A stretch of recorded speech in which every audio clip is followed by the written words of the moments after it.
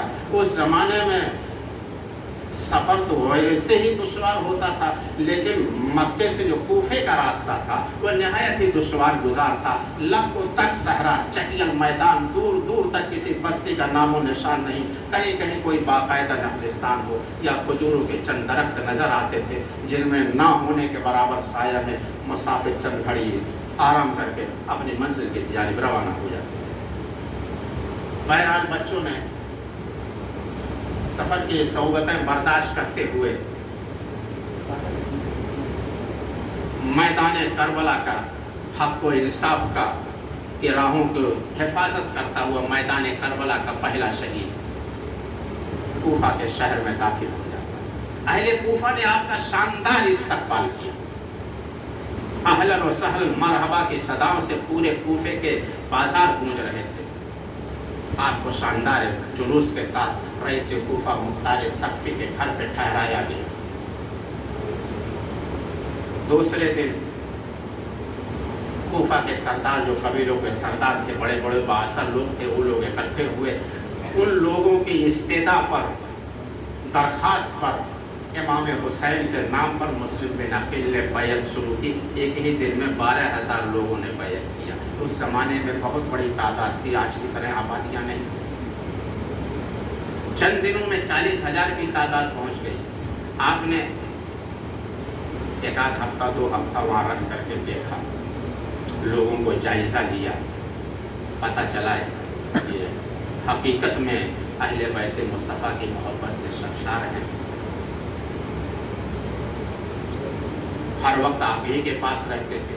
آپ نے جب ان کی عقیدت اور محبت دیکھی، لوگوں کا جوش و خروش دیکھا، امام حسین کے نام خط لکھ دیا۔ یہاں کے لوگ اہل بیت مصطفیٰ کی عقیدت و محبت سے سرشار ہیں، اور چند ایک لوگوں کو چھوڑ کر کے پورا کوفہ آپ کے نام کی بیعت کر چکا ہے، یعنی آپ کو، دوسرے لفظوں میں آپ کو خلیفہ تسلیم کر چکا ہے۔ بیعت کا مطلب یہ ہوتا ہے آپ آئیں اور لوگوں کو یزید کی ہلاکت خیزیوں سے نجات دلائیں۔ آپ نے خط کو مہر بند کیا، قاصد کے حوالے کیا، قاصد خط لے کر کے مکہ کی جانب روانہ ہوا۔ ایک چغل خور دمشق کی جانب روانہ ہوا، ایک جاسوس بھاگ دمشق پہنچا اور یزید کے دربار میں ہنگامہ برپا کر دیا۔ یہ یزید، تمہیں معلوم ہے کوفے میں کیا ہوا؟ کیا ہوا؟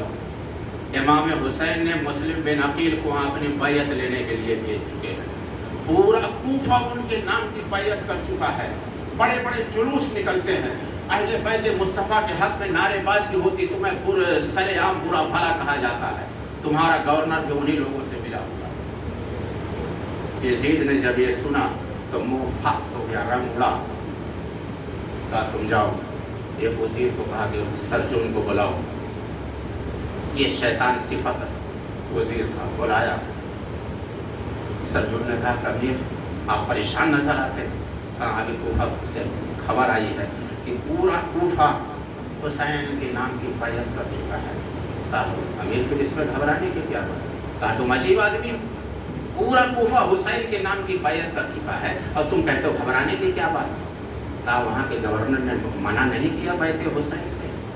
کہا یہی تو مصیبت ہے، وہ بھی انہی لوگوں سے ملا ہوا ہے، سر عام لوگ مجھے برا بھلا کہتے لیکن وہ کسی بات سے نہیں روکتا۔ تعمیر گھبرانے کی بات نہیں، میں کوفے والوں کو اچھی طرح کہتا ہوں، سب بکاؤ مال ہے، موم کی ناک ہے،